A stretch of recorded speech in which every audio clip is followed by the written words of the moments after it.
as I'm used to proclaiming, is that despair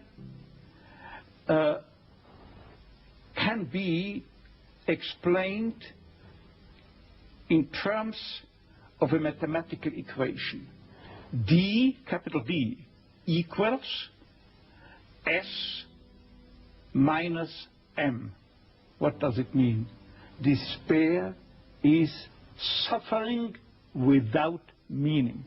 As long as an individual cannot see any meaning in his or her despair, he or she will certainly be prone to, in its suffering, I wanted to say, no meaning in the suffering. He or she will certainly be prone to despair and, under certain conditions, to suicide. But at the moment they can see a meaning in their suffering, they can mold it into an achievement, they can mold their predicament into an accomplishment on the human level. They can turn their tragedies into a personal triumph. But they must know for what.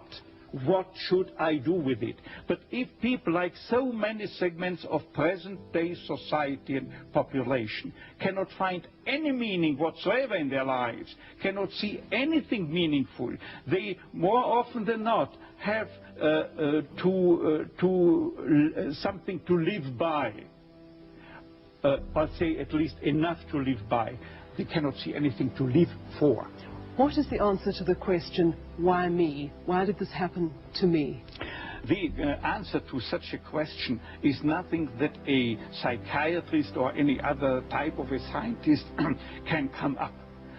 But I would not share the opinion of, say, Jean-Paul Sartre, who said we have to accept and to shoulder courageously, heroically, the absolute meaninglessness of our lives. But what I think is rather that what we have to accept is the incapacity of our humanness, the incapacity to recognize the ultimate meaning in intellectual or merely rational terms. This is the only thing we have to accept.